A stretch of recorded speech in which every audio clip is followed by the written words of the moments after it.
So my 27 years in Queenstown, this is the leanest snowpack I've ever seen. There's actually not enough snow on the ground to compare it to other years. There's not a lot of time left for the snow sports industry. It could be as quick as 10 years, which is a staggering fact. I think climate change is just one of those things we'll get used to. From a Queenstown perspective, you look at that view and you tell me if climate change is going to change that view. And I'd say probably not, and that's what this business is built on.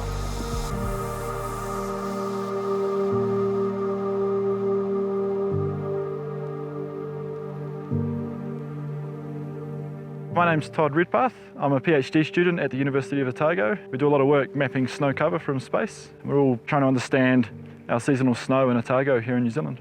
So we look at different things such as snow cover duration, when the snow turns up and when it disappears, so basically when it starts settling on the ground and when it starts melting away.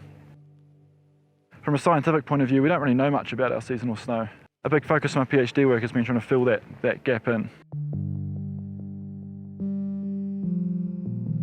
The unpredictability of climate change means that the forecasters are struggling a little to predict what is going to happen, not only sometimes within 24 hours, but what may happen in 3 or 4 years' time. Yeah, we're really dominated by this variability from year to year for our seasonal snow. And so a bigger motivator is also trying to understand what's influencing that variability. So then we can try and understand what might happen longer term with climate change. We have had a warm start to the winter this year. And we've been seeing things like the marine heat waves occurring. A lot of our weather comes from the west. That means the air that's reaching New Zealand is a bit warmer than normal. It's been coming over that warmer seawater. Together with higher air temperatures and warming ocean sea surface levels, that affects the climate in many different ways.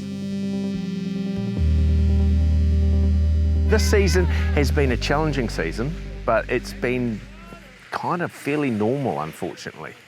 I think climate change will affect how we do business. I don't know if it'll necessarily affect the ski season. Since about '89 here at Coronet Peak, we've been moving to mitigate the issues of low snow years. But realistically, the way technology is going now, you can make snow to 25 degrees Celsius. All of this would be covered if we wanted to in the middle of summer. This photo here is a great shot of myself and my daughter on the Fox Glacier when she was 5 years old. She just thought it was the most fantastic thing she's ever visited. She danced around on it and she couldn't believe that this was ice. 2 years later, I went back there with a client to the exact spot and had to abseil down there 20 metres to get to the ice. For me, that was a dramatic change of the glacial recession that occurred and quite dismaying.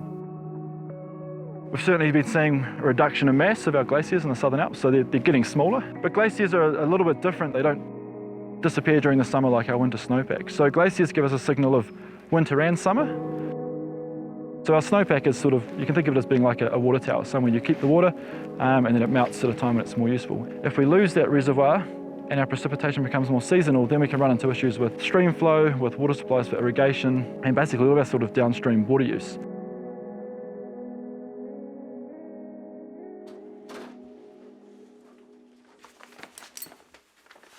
I've had a life of snow and had a lot of fun visiting snow and playing in the snow. I guess I call it my sandpit. Unfortunately, there's a few razor blades in the sandpit now.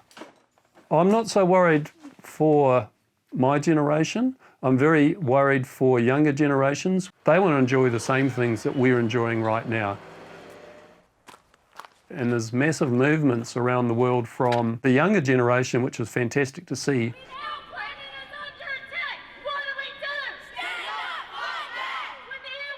Action needs to be taken, obviously, and some world support needs to happen for that to occur.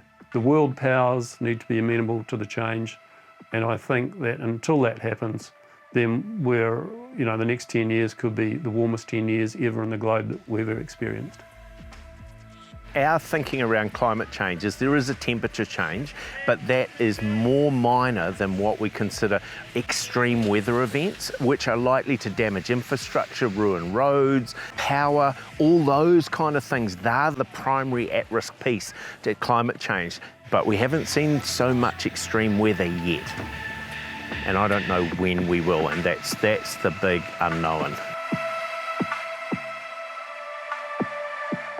For her, She'll go back by herself with her friends one day and she'll remember that trip that she went and did with her dad way back in time.